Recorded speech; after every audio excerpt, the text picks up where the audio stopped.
Messieurs, bonsoir, il est 20h sur les antennes de la télé Futur Média. C'est parti pour le sommaire de cette édition. 17 morts sur nos routes en moins de 24 heures. La série noire se poursuit avec un camion citerne qui s'est renversé sur un taxi avec à son bord 2 personnes qui sont décédées sur le coup. Les vétérinaires en grève enragent contre le directeur de la Sogas qui a autorisé la vente de la viande des petits ruminants pour approvisionner le marché. Ils alertent la population sur les dangers de consommer cette nourriture. La gestion du stade Ibrahima Boye au centre d'une dispute à 3. Le maire de Guédiawaye compte récupérer l'infrastructure des mains du Guédiawaye FC à partir de ce 1er octobre. Et puis l'actualité internationale marquée entre autres par l'ouverture du procès en Guinée de Moussa Dadis Camara sur le massacre du stade du 28 septembre. C'est à suivre en fin d'édition. Voilà le sommaire de ce 20h. Tout de suite le développement.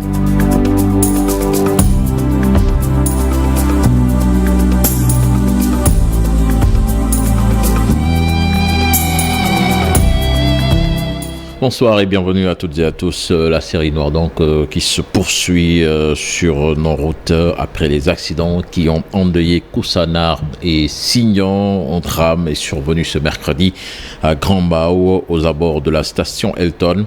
Un camion citerne s'est complètement renversé sur un taxi avec à son bord le chauffeur et son client.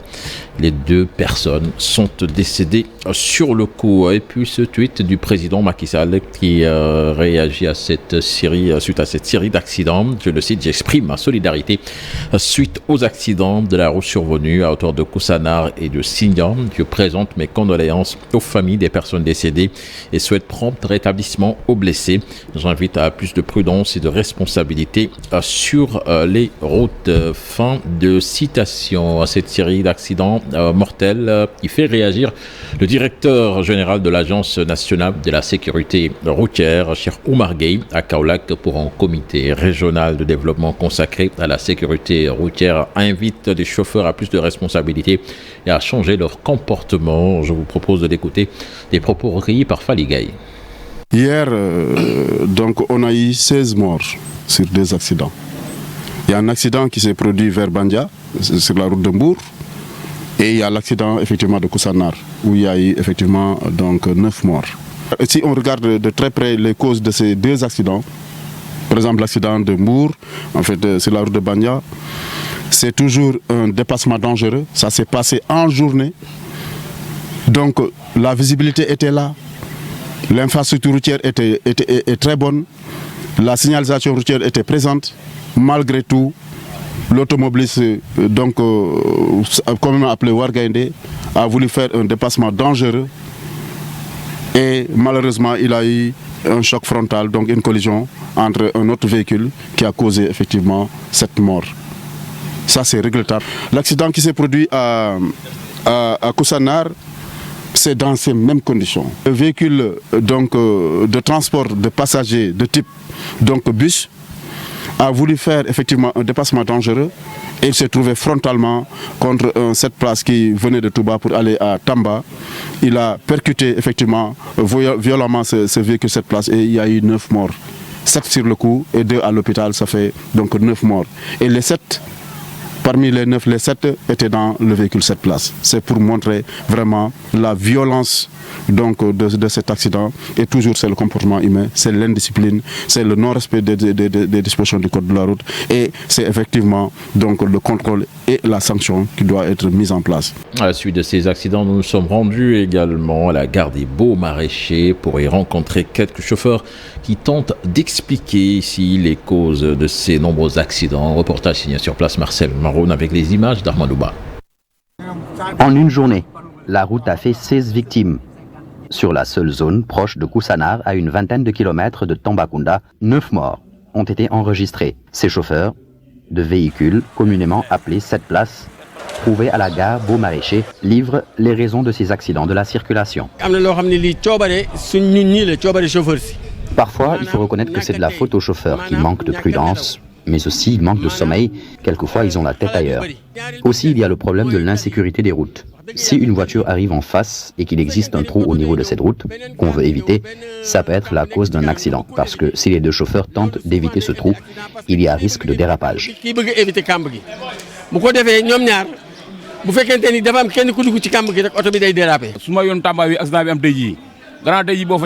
Si vous passez sur la route de Tambacounda, où il y a eu cet accident, vous verrez beaucoup d'anomalies. Ces camions, notamment ceux qui proviennent du Mali, lorsqu'ils sont en panne, sont placés sur la route sans triangle rouge, ni aucune autre signalisation. L'une des solutions des autorités, c'est de mettre fin au transport de véhicules jugés vétustes, tels que ces véhicules 7 places. Les chauffeurs sont prêts à accepter ce changement à une condition.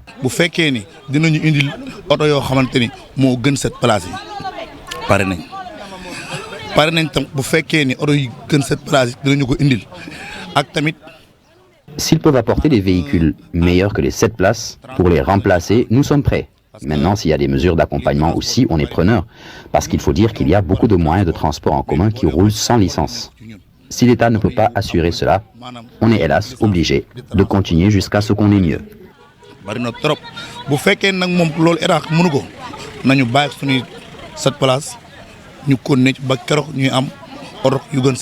En un mois, une cinquantaine de personnes ont perdu la vie suite à des accidents de circulation. Il urge ainsi de renforcer les contrôles à quelques jours de la célébration du Gamou de Tivaouane. Autre aspect de l'actualité, la SOGAS qui fonctionne en plein régime malgré la grève des syndicats des vétérinaires. À l'abattoir, les petits ruminants sont immolés pour ravitailler la population, ce que fustigent les vétérinaires qui alertent sur les dangers que peuvent avoir la consommation de cette viande. Reportage signé Habib Faye et Ahmadouba. Dans cet abattoir, les petits ruminants sont immolés. La viande est destinée à ravitailler beaucoup de points de vente de la capitale. Boubacar est un habitué du lieu. Son savoir-faire est loué par une grande clientèle. Je viens ici prendre mon petit déjeuner tous les jours. C'est plus sécurisé car je paie le ticket à 100 francs. En plus, la viande est propre et ne présente aucun danger pour moi. Depuis longtemps, je viens dans ce coin.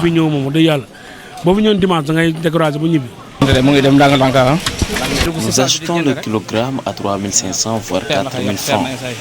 C'est cher, mais nous n'avons pas d'autres moyens. Nous sommes obligés de les acheter pour les revendre. Nous pouvons dire que la viande est de bonne qualité. Les vétérinaires qui sont en grève n'apprécient pas trop la réaction de la Direction générale de la Société de gestion des abattoirs du Sénégal. Une absence de contrôle sur les bêtes qui présentent des risques quant à la consommation de la viande. Notre confrère qui est au niveau donc, de l'abattoir a écrit en tout cas une lettre adressée au directeur général pour lui signifier que dès mardi, donc, ils vont entrer en grève. Le général en tout cas de l'abattoir, de SOGAS, a autorisé l'abattage des animaux dans l'abattoir. Chose qui est illégale. Il y a une inspection qu'on appelle une inspection ante-mortem qui doit se faire, c'est-à-dire avant d'abattre l'animal, fait par les vétérinaires eux-mêmes, et une inspection post-mortem, donc qui est fait également par ces vétérinaires. Donc de l'abattage jusqu'au stockage, jusqu'à l'expédition. Il y a une possibilité de dissémination de la viande de porc, de la viande de chien et d'âne, hein, comme stipulé pendant, en tout cas, durant ces années passées.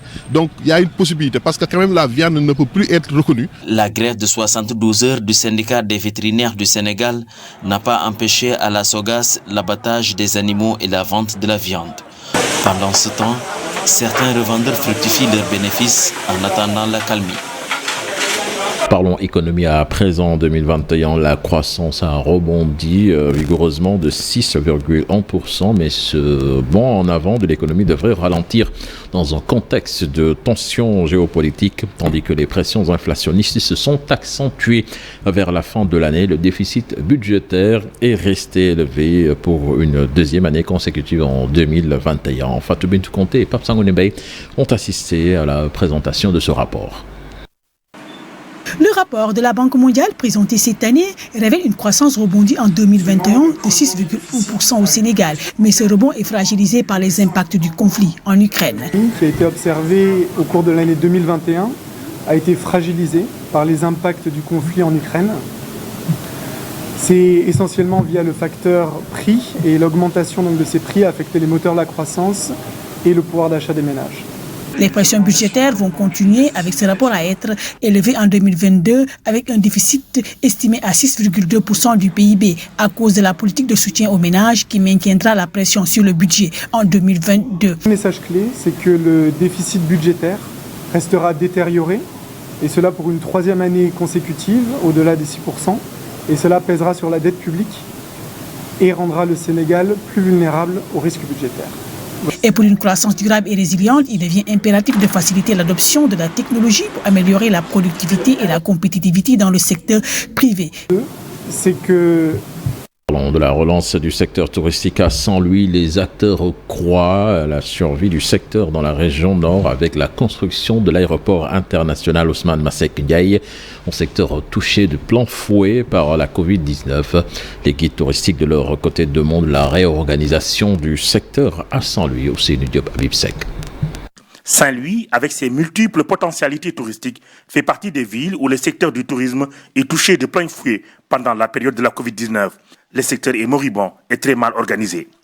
Et ce que nous constatons ces dernières années, c'est une dégradation totale des outils déjà qui ont fait vraiment la promotion de Saint-Louis. Mais le tourisme va mal à Saint-Louis. Donc il va falloir que nos autorités puissent quand même s'impliquer davantage. Relancer le tourisme à Saint-Louis est devenu aujourd'hui le vœu le plus cher de la Société d'aménagement et de promotion des côtes et zones touristiques du Sénégal, SAPCO. Des stratégies sont mises en place par les acteurs pour sortir de cette crise. Pour relever le niveau d'offres touristiques de la Grande Côte par rapport aujourd'hui aux opportunités qui sont dans la zone nord. La ville de Mamkobabang vient d'inaugurer tout récemment son aéroport international appelé Ousmane Masseck Ndiaye. Un pas de plus peut attirer les touristes du monde entier vers Saint-Louis. Parce que le président vient d'inaugurer l'aéroport de Saint-Louis. C'est vrai que ce n'est pas encore mis en service.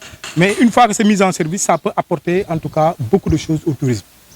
Donc là, c'est un élément important.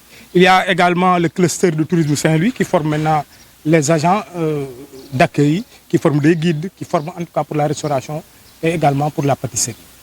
Le tourisme vit ces moments les plus difficiles à Saint-Louis. Pour les acteurs, il faut forcément dégager de nouvelles stratégies pour développer le secteur et faire de la ville tricentenaire une destination privilégiée. Et en politique, le mouvement Gorgubès qui devient coalition, Gorgubès Anta s'attaque sévèrement au président de la République après les concertations organisées sur la vie chère. Selon elle, le chef de l'État est dans le tâtonnement et il ne pourra jamais diminuer le coût de la vie. La coalition déclare que toute cette précipitation et ces décisions stériles sont motivées par le troisième mandat qui, selon elle, est illégal et irrecevable. Ahmed Diallo, le coordonnateur, en parle au micro de Fatimata Touré et Younous Diatta. Nous avons clairement montré que le président de la République est en train de se jouer des Sénégalais en convoquant une réunion pour la vie chère. Il avait le temps de le faire, il ne l'a pas fait. Et ce n'est pas ces décisions, ces subventions qu'il a prises là dernièrement qui vont changer quelque chose. On a vu l'impuissance de ces décisions car depuis des années, il avait pris un décret, fait voter des lois à l'Assemblée pour la baisse des loyers. Rien de cela n'est appliqué. Donc des décrets, des décisions, des subventions ne changeront rien et rien ne changera. Le gouvernement en place, qu'il appelle gouvernement de combat, aura le même échec que le gouvernement fast-track qu'il avait mis. On a un régime qui est en fin de règne et qui se bat pour rester, qui veut forcer pour avoir un troisième mandat. Et pour nous, le troisième mandat est tout simplement impossible, illégal. Ils avaient réglé la question en 2016, pas de troisième mandat. Et nous, Gorgubès Anta, nous allons nous battre, combattre cela, parce que le président Macky Sall en a fini avec le Sénégalais. Il doit partir. Et puis le gouvernement d'Amadou Ba a tenu son premier conseil des ministres ce mercredi. Le communiqué attendu incessamment pour connaître les premières décisions du chef de l'État depuis la formation du gouvernement. Et justement, lors de ce conseil des ministres qui était donc le baptême du feu du nouveau gouvernement, le président Macky Sall, selon Seneweb.com, a donné instruction au ministre de la Justice Ismaïla Madior Fall de trouver des solutions pour que des responsables politiques puissent bénéficier d'une amnistie amnistie ou toute autre solution juridique qui pourrait leur permettre de retrouver l'éligibilité. Donc c'est une information source Sénéweb. L'ONG espagnole Chirurgie Solidaire, en partenariat avec la Fondation CEPAM, organise depuis hier une campagne chirurgicale qui va durer 10 jours. Objectif, améliorer le plateau du district sanitaire de Dara, opérer 400 patients souffrant de pathologies différentes, former les agents de santé.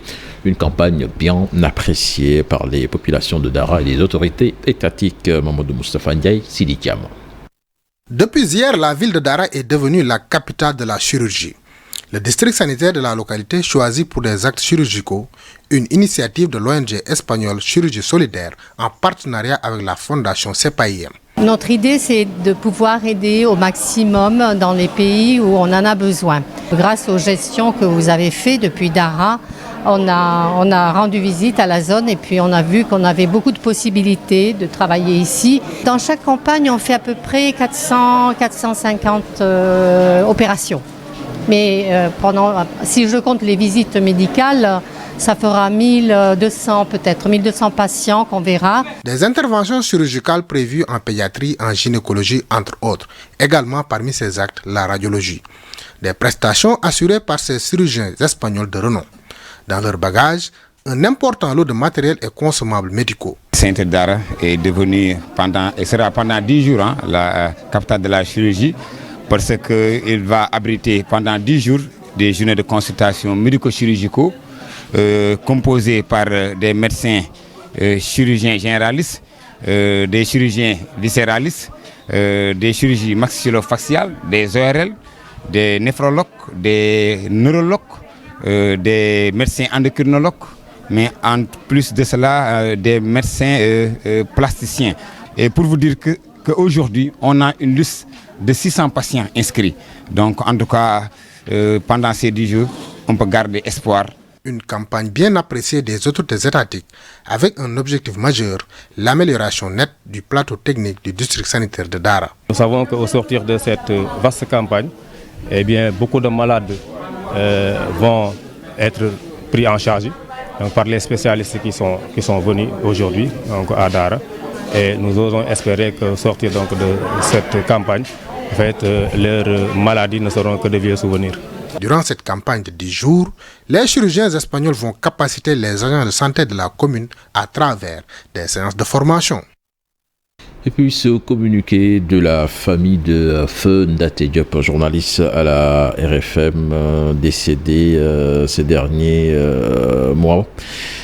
Une personne disant agir au nom de la famille de Feu Ndaté Diop, journaliste, ancien président de l'association de la presse culturelle du Sénégal, s'est présenté auprès d'une haute autorité pour lui demander une aide financière, prétextant que la veuve de Feu Ndaté Diop risquait une expulsion pour défaut de paiement de loyer. L'autorité a remis à cette personne le montant demandé. La famille de Feu Ndaté Diop tient à informer l'opinion qu'elle n'a jamais envoyé une personne ni sollicité une aide auprès d'une autorité. La famille de Feu Ndaté Diop rappelle que la veuve en question ne paye pas le loyer puisqu'elle habite chez elle et n'est pas dans le besoin au point de solliciter une aide. La veuve et ses enfants rendent grâce à Dieu de l'héritage, de la noblesse et caractère légué à Feu Ndaté Diop qui a vécu dignement. Ils vivent dignement, donc ils ne sont point dans la misère comme le prétend cette personne mal intentionnée sans foi. La famille donc se réserve le droit d'entreprendre toute action judiciaire à l'encontre de l'auteur ou des auteurs et complices de ces faits jugés très graves. L'actualité internationale, à présent marquée par le début de la campagne présidentielle au Nigeria. Ce mercredi en Irak, des frappes de Téhéran contre l'opposition kurde iranienne font au moins 9 morts. En Guinée, ce 28 septembre marque l'ouverture du procès de Moussa Dadis Camara, 13 ans après ce massacre du stade du 28 septembre. On rappelle des faits avec Maïmouna Ndiaye. Ce 28 septembre marque l'ouverture du procès sur les violences commises en Guinée en 2009 Tout était parti d'une manifestation de l'opposition contre une candidature à la présidentielle du chef de la junte à l'époque, Moussa Dadis Camara. Suite à cet événement à Conakry, le 28 septembre 2009, au moins 156 personnes ont été tuées selon une enquête de l'ONU. Pour les victimes, il est temps que les responsables rendent compte. 13 ans après ce massacre, des membres de la société civile exigent un procès juste et équitable, a rappelé que 450 personnes se sont constituées partie civile et une trentaine de témoins. Au Nigeria, la campagne présidentielle débute ce mercredi qui, pour succéder à Muhammadu Buhari, la grande interrogation, mais l'on retient que l'homme âgé de 79 ans a fait 2 mandats et décide de ne pas se présenter. Bola Ahmed Tinubu, candidat du parti au pouvoir, le Congrès des progressistes, Atiku Abubakar, le Parti démocratique populaire, le principal parti d'opposition, ils sont les 2 candidats. Cette campagne s'ouvre dans une période de crise sécuritaire et économique. En Irak, des frappes interviennent au moment où des manifestations nocturnes sont enregistrées dans le pays. Au moins 9 morts et plus de 30 blessés au Kurdistan irakien. Ces attaques iraniennes contre des groupes armés de l'opposition kurde iranienne. Ces groupes dénoncent la répression des manifestations en République islamique. Le ministre de la Santé du Kurdistan précise 9 morts et 32 blessés. Il s'était rendu à l'hôpital d'Erbil au chevet des victimes. La page des sports à présent avec la gestion du stade Ibrahima Boye Sisa Guédiawaye au centre d'une dispute à 3. Ahmed Aïdara, le maire de la ville, compte récupérer l'infrastructure sportive des mains de Guédiawaye Football Club à partir du 1er octobre, au moment où la commune de Wakhinane Nimzat réclame son patrimoine. Plus de détails dans cet élément signé Cheikh Sadibou Diarra et Ibrahima Kane. Le football de Guédiawaye au cœur des divergences politiques des autorités locales. Le 24 septembre dernier, le maire de la ville de Guédiawaye, Ahmed Aïdara, élu sous la bannière de la coalition Yehui Askanui, a pris la décision de suspendre la convention de mise en disposition du stade Ibrahima Boye conclue entre la ville de Guédiawaye et Guédiawaye Football Club sous le magistère de Aliou Sall. Une décision motivée selon le maire par des difficultés de trésorerie, mais également un déficit budgétaire criard. Devant cette situation, il faut mettre en exergue les relations tendues entre Ahmed Aïdara et ses adversaires politiques que sont Lat Diop et Racine Talla, respectivement président de GFC et maire de Wakhinane Nimzat où se trouve le stade Ibrahima Boye. Une adversité qui va sûrement perturber la préparation de la saison de Ligue 1 de GFC, sommet de libérer les lieux au plus tard le samedi 1er octobre. Chef-lieu du stade Ibrahima Boye, la commune de Wakhinane Nimzat pour sa part conteste la décision. Racine Talla et son équipe ont déjà introduit un recours depuis le début de l'année 2022 pour exiger la restitution de leur patrimoine comme le leur permet la loi. Devant ce imbroglio, la gestion du stade pourrait être prise en main par le ministère des Sports qui avait réhabilité l'infrastructure. Affaire à suivre. Ibrahima Kane avec les images de la Vallée Info. Beach Soccer, 5 Sénégalais sont nommés pour les Awards Beach Soccer 2022, donc prévu le 6 novembre prochain à Dubaï. 4 joueurs, Alcine Ndiaye, Ninou Diatta, Mamadou Silla, Raoul Mendy et l'ancien sélectionneur des Lions, actuel entraîneur au Maroc, Ngala Silla, qui évoque la récompense d'un travail inclusif. Je vous propose de l'écouter. Il est interrogé par Cheikh Sadibou Diarra. Tout le mérite revient aux joueurs sénégalais que j'ai travaillé pendant des années et après aujourd'hui voilà les résultats sont là. Il y a une constante sur les résultats. Donc si on voit au niveau des joueurs, il y en a 5 dont Alcine Ndiaye, Mamadou Silla, Jean-Nino Diatta, Raoul Mendy. Au niveau des sélectionneurs, même si aujourd'hui je suis au Maroc, ces résultats c'est des résultats des Sénégalais parce que j'ai pas encore fait mes preuves au Maroc que j'espère faire dans les prochaines années. Je suis en train de travailler et je pense que seul le travail paye. Et ce travail-là a été partagé avec mes collaborateurs ici, dont Momodou Diallo qui m'a remplacé, Dem, le staff médical, Ibrahim Ndiaye Chita, mon président Mohamed Samb, Omar Ndiaye, le président de la Fédération sénégalaise de football. En tout cas, je remercie le peuple sénégalais, les dirigeants, les joueurs qui m'avaient fait confiance. Aujourd'hui, je suis au Maroc, certes, mais le cœur est toujours là. Et je souhaite, sur l'occasion, au peuple sénégalais de faire maximum de résultats. Et je prie encore, je tends les mains au Sénégal aussi de prier pour moi, Inch'Allah, pour la prochaine CAN. Et puis Beach Soccer pour finir toujours avec le Sénégal qui s'est imposé ce matin face aux Seychelles 12-2. Le Sénégal qui va rencontrer donc l'Ouganda ce vendredi en quart de finale à 8h30. Et puis retenez le tirage au sort de la CAN féminine de handball qui va se jouer du 9 au 19 novembre. Le Sénégal est logé dans la poule C en compagnie du Cameroun, de la Côte d'Ivoire et de Madagascar. Voilà, c'était tout pour ce 20h. Excellent suite des programmes en compagnie de la télé Futur Média. Tout de suite, Pape Abdoulaye Der pour la deuxième partie de Soir d'Info.